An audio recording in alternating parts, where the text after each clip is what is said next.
ይስጥልኝ የተወዳጅ ተመልካቾቻችን እንደምን ሰንብታችኋል? እንግዲህ ሰሞነ ሕማማትን በየዕለቱ ወደ እናንተ መራግብር እየደረስን እንገኛለን። አንድ ብለን ሰኞ ጀምረናል። ሰኞ በቤተክርስቲያን እንዴት ይገለጻል? በሰኞስ ምን ተከናወኑ የሚሉትን በትናንትናው መርሃ ግብራችን ከመጋቢ ሐዲስ ጋር ቆይታ አድርገን ነበር። ዛሬ ደግሞ ዕለቱ ማክሰኞ ነው አይደለ? ስለዚህ ማክሰኞስ በቤተክርስቲያን እንዴት ትታሰባለች የሚለውን ደግሞ ከመጋቢ ሐዲስ ምስጢረ ሥላሴ ማናየ ጋራ ቆይታ የምናደርግ ይሆናል። በዕለተ ማክሰኞ በሰሞነ ሕማማት በርካታ ጉዳዮች ተከናውነዋል። በተለይም ደግሞ የጥያቄ ቀን ትባላለች ማክሰኞ። ምን ጥያቄ ተነሳ? ምንስ ተመለሰ? የምናነሳው ይሆናል። ቆይታችሁ ከኛ ጋር ይሁን። እኛ ከመጋቢ ሐዲስ ጋር በስቱዲዮ ቆይታ እናደርጋለን። መልካም ጊዜ ይሁንላችሁ። የኔታ በጣም አመሰግናለሁ። እንግዲህ ማክሰኞ ላይ ነን። ማክሰኞስ በቤተክርስቲያን ምን ጉዳዮች ይነሳሉ?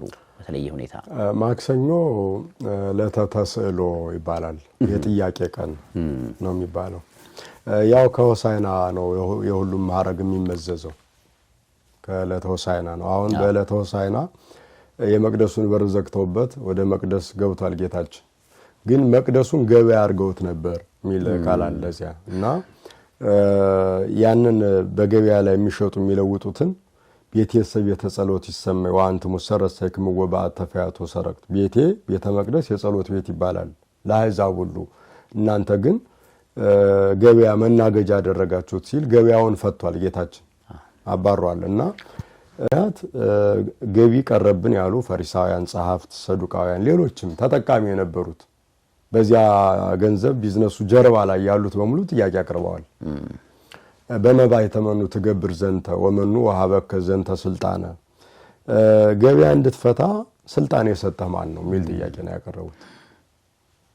ከሌዋውያን ካህናት ከምድራውያን ነገስታት ወገን ያልሆን ካንተ ገበያ የምትፈታ በማን ስልጣን ነው?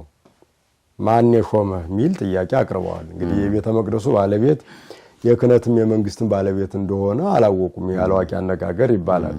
አላወቁምና ያው የመጠየቃቸውም መከራ የማድረሳቸውን የመስቀላቸውን ጉዳይ አለማወቅ ነው። ሐዋርያው ቅዱስ ጳውሎስ እንደሚለው ሶበሳ አይመሩ የሚሰቀል ወለ እግዚአ ስብሐት፣ አውቀውት ቢሆን ኖሮስ የክብር ባለቤትን ባልሰቀሉትም ነበር ይላል። አላወቁትምና ስልጣን የሰጠህ ማን ነው ብለው ይጠይቁታል። እናሱም ለዚህ ጥያቄ በጥያቄ መልስ ይሰጣቸዋል። አነይስ ያለክሙ ሀተ ቃል፣ እኔም አንድ ጥያቄ ጠይቃቸዋለሁ፣ እሱን ከመለሳችሁልኝ እኔም መልስላቸዋለሁ ነው የሚላቸው። እና ያለው ምንድነው?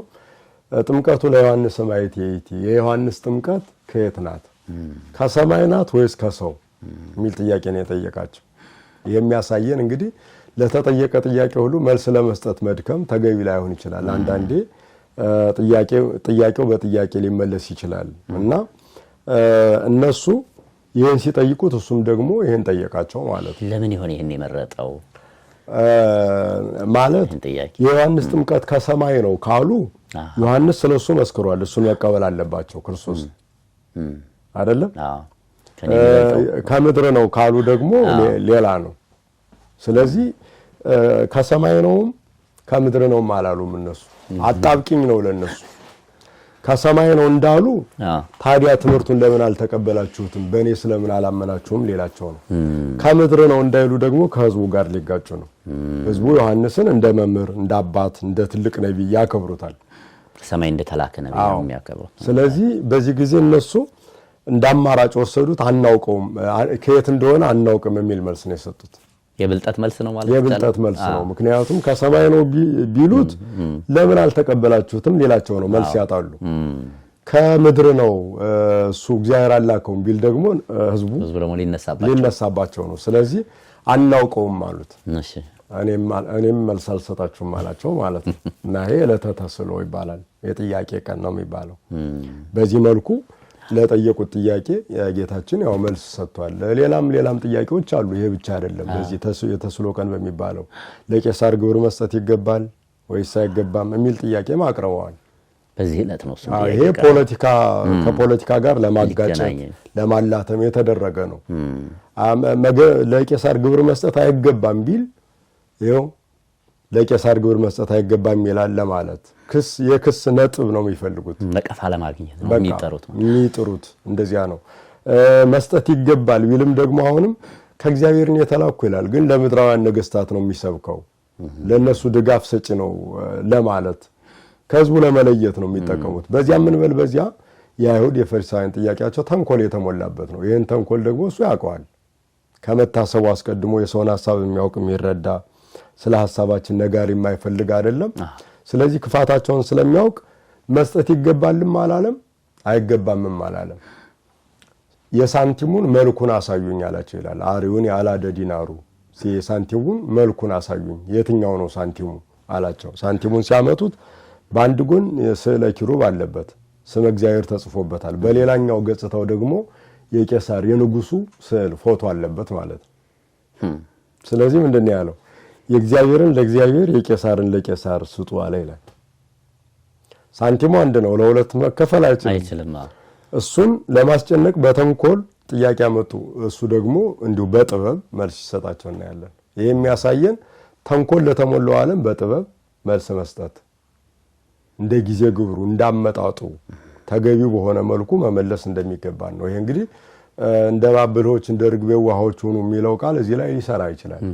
በቃ ለተጠየቅነው ሁሉ ዝም ብሎ መልስ መስጠት ሳይሆን በደንብ አጥንተነው አይተነው የሚያመጣውን ጉዳቱን ጥቅሙን አመዛዝኖ መመለስ እንደሚገባ ነው የሚያሳየው። ስለዚህ ነው የጥያቄ ቀን የሚባለው ለተሰሉስ ወይም ማክሰኞ ማለት ነው። እና በዚህ ቀን ይህን የመሳሰለ ሌሎችም የነቢያት ትንቢቶች ቅድም እንዳልነው በዚህ ብቻ የሚወሰን አይደለም፣ ብዙ መጻሕፍት የሚነበቡበት ነው ዕለተ ማክሰኞ።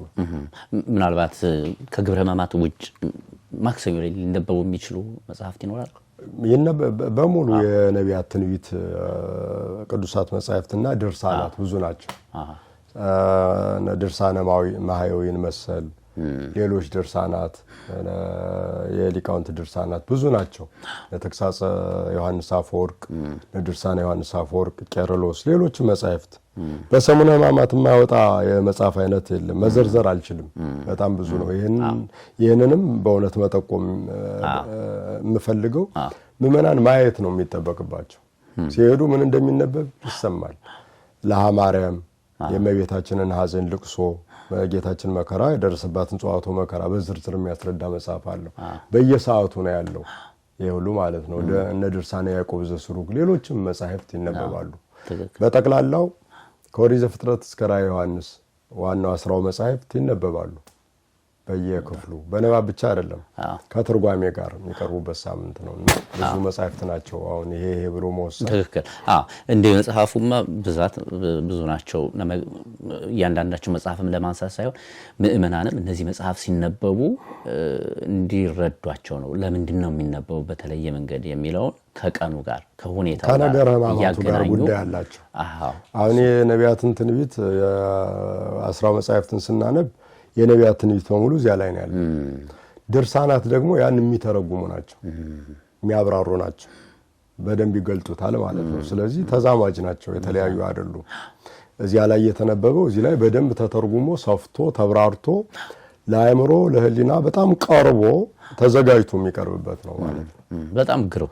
እንግዲህ ማክሰኞ በዚህ መልክ እንደው በትንሹ ጨለፍ አድርገን ተመለከት ነው። ጥያቄ አይሁዶች ያለን የሚሉትን ጥያቄ የወረወሩበት ቀን ነው።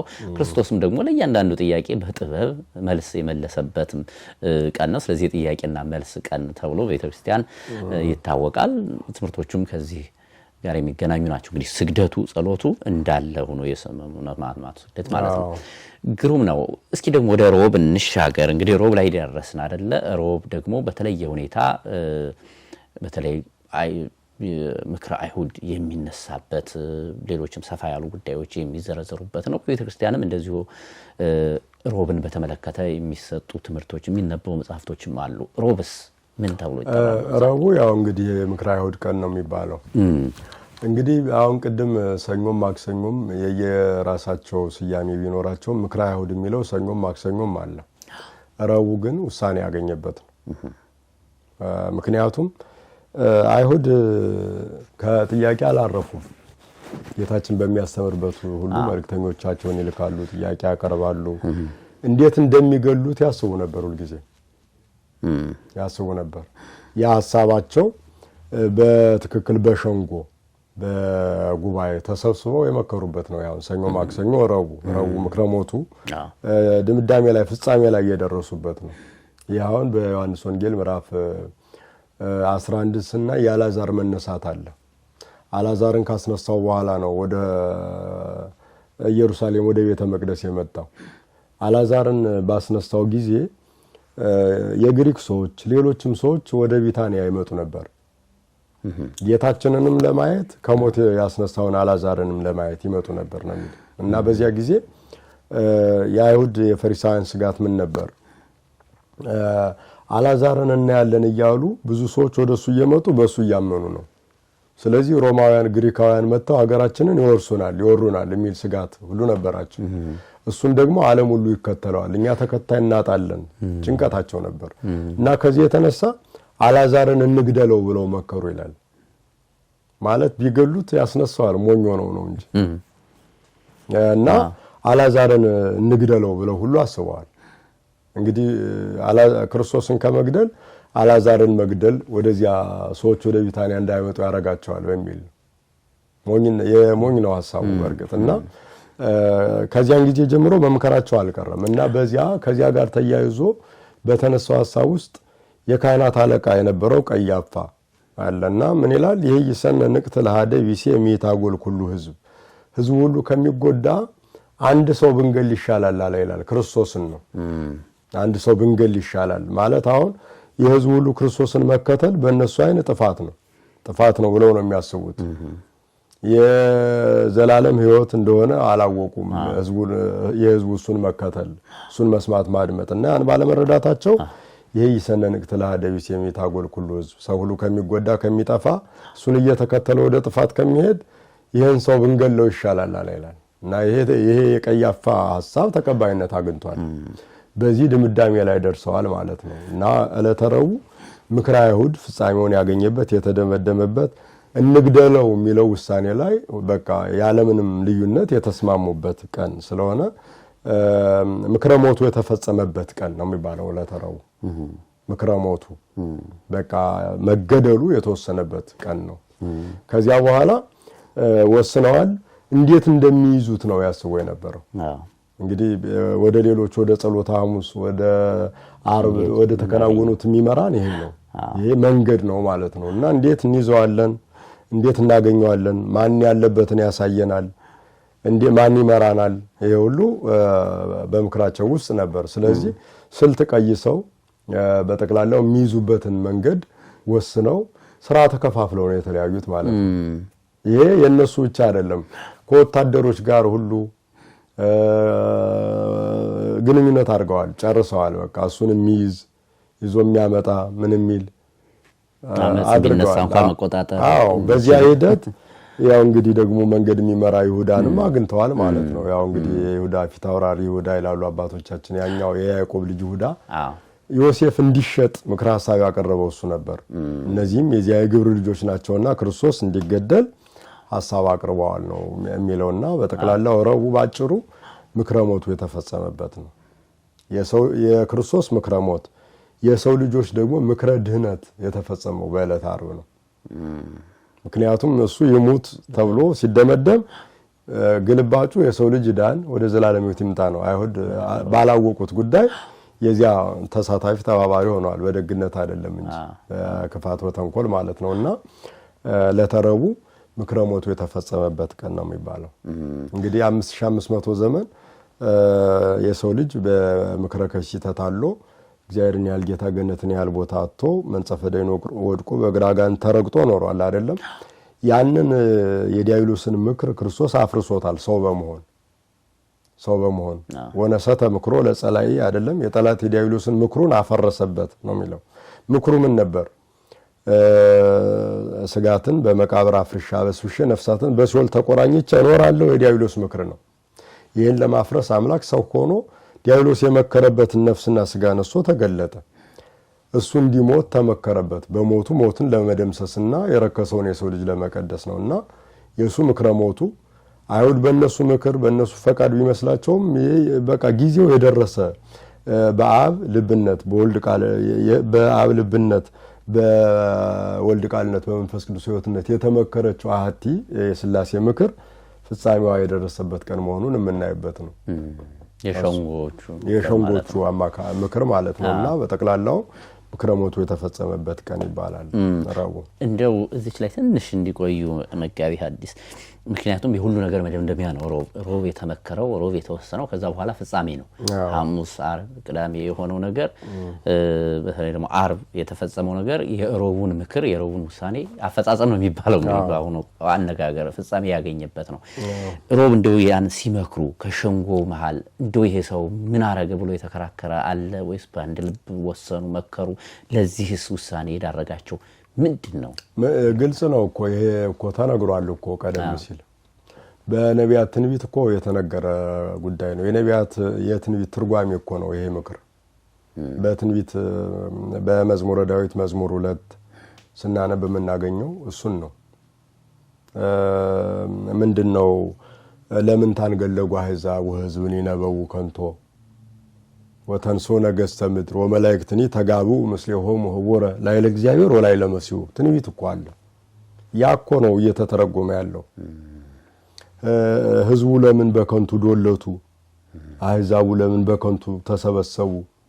እሺ አሕዛቡስ ይሁን ነገሥታቱ መኳንንቱ ከነሱ ጋር ለምን ዶለቱ እየተባለ ተነግሯል። ይሄ አይቀርም። ተግሳጻዊ ትንቢት ነው ቀደም ሲል ዳዊት የተናገረው ማለት ነውና ይሄ እየተፈጸመ ነው የምናየው። እና ይሄ ምን አደረገ፣ ይሄ ለምን ይሰቀላል፣ ይሄ እንዲህ ለምን ያደርጋል ሊል የሚችል ሰው ሊኖር አይችልም። በምን መልኩ? ምክንያቱም በዚህ የትንቢት ማዕቀፍ ውስጥ ነው ያሉት ሁሉ እያለፉ ያሉትና አይቀርም። ይሄ አይቀርም አንዱ አካል ነው በቃ በነገረ ሕማም ውስጥ ሊሆን የሚችል ነው። ምክንያቱም አሳልፎ የሚሰጣል፣ ተላልፎ የተሰጠውን የሚቀበላል፣ በሱ ላይ መከራ የሚያደርሳል። ይሄ ሁሉ የተነገረ ነው። ብዙ ውሾች ከበቡኝ አይደለም፣ አፋቸውን በእኔ ላይ ከፈቱ ተነግሯል። ይሄ እኮ ነው እና ከንቱ የሆነ ነገር ነው የተናገሩት ነው የሚል ሁሉም እና ይሄ እንደሚሆን ቀድሞ ተነግሯል። ያ የተነገረው ነገር በእነሱ ሲፈጸም ሲከናወን ነው የምናየው። ይቺ ረቡዕ አሁን በቤተ ክርስቲያን በአዋጅ ከሚጾሙ 7 አጽዋማት መካከል እንግዲህ አንዱ ሮብና ዓርብ ነው አይደለ? የድኅነት ጾም እንላለን። ከዚህኛው ምክር ጋር የተገናኘ ነው የሮብ በደንብ ከምክረ ሞቱ ጋር ስሙ ራሱ ጾመ ድኅነት አይደል የሚባለው? ዓርብና ረቡዕ እኮ ስሙ ጾመ ድኅነት ነው። ያው ምዕመናን ለቀኑ ስለሚቀርቡ ነው ረቡዕና ዓርብ የሚሉት እንጂ ጾሙ የጾሙ መጠሪያ ስም ጾመ ድኅነት ነው የሚባለው። ረቡዕና ዓርብ በቃ ዐቢይ ጾም ጾመ ነነዌ ብለን እንደምንጠራው ረቡዕና ዓርብ ጾመ ድኅነት ነው የሚባለው። በነገራችን ላይ በዓመት ውስጥ ትልቁ ጾም ረቡዕና ዓርብ ነው።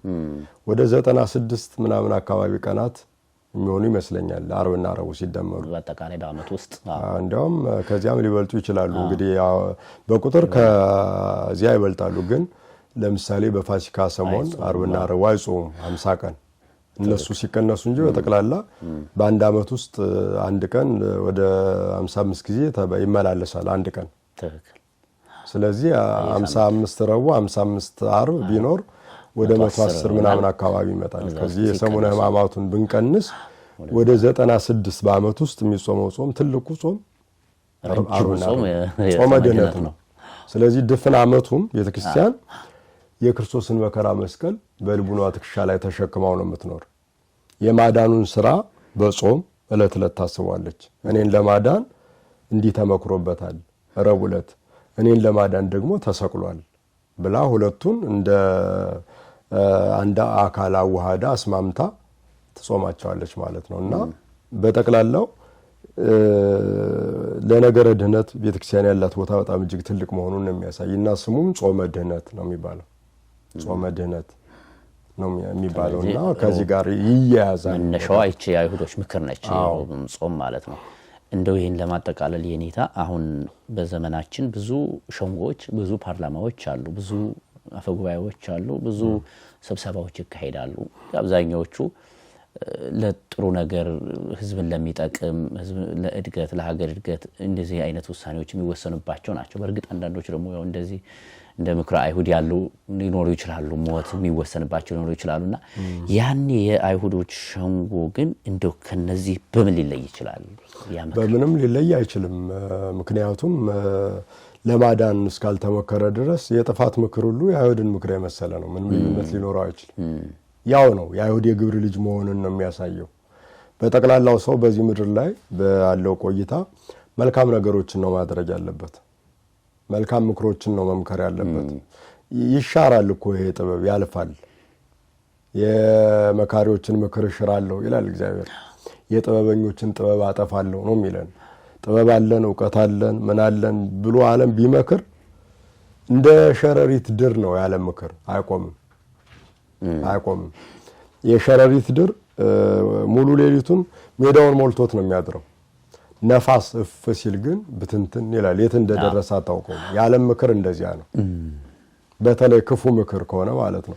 አሁን የተመከረው ክፉ ምክር በሙሉ ቢተገበር ምድር ላይ ሰው መኖር ይችላል? አይችልም። የተንኮል ምክሮች በሙሉ ተግባር ላይ ቢውሉ ዓለም መሽቶ ሊነጋለት ነግቶ ሊመሽለት አይችልም። ብዙ ምክር ይከሽፋል፣ ይሻራል፣ ይደመሰሳል፣ ይጠፋል። እነዚያ የመከሩት ሰዎች የመከሩት ከመተግበሩ አስቀድሞ ይጠፋሉ። እነሱ ራሱ ምክራቸውም ሁሉ ነገራቸውም። ለዚህ እኮ እንደማሳያ ልንጠቅሰው የምንችለው መርዶክዮስ አለ አይደል? ተመክሮበታል ሊሰቀል። ሃማ ነገ ይሄን ሰው በዚህ 50 ክንድ ርዝመት ባለው መስቀል ላይ ሰቅለዋለሁ ምክሩ ነበር፣ የሃማ ምክር። ነገር ግን ያ እግዚአብሔር ገለበጠው፣ ምክሩን ገለበጠው። መርዶክዮስ ሊሰቀልበት በነበረው መስቀል ሃማ ራሱ ተሰቀለ ማለት ነው። ሰዎች በመከሩት ክፉ ነገር ራሳቸው ነው የሚጎዱት ይመስላቸዋል። ሌላ የሚጎዱ ሌላ የሚያጠፉ ይመስላቸዋል እንጂ ይጠፉበታል። ድንጋይ ቢያጎኗት ተመልሳ ካናት፣ ተንጋሎ ቢተፉ ከመልሶ በአፉ ይባላል እና ማንም ሰው የእጁን ያገኛል። የእጁን የስራውን ሐሳርከይ ወክብርከይ ቃለከ ክብርህም ፍዳህም ከንግግርህ የተነሳ ነው የሚለንና ክፉ ብትሆን የምትጎዳው ራስህ ነህ።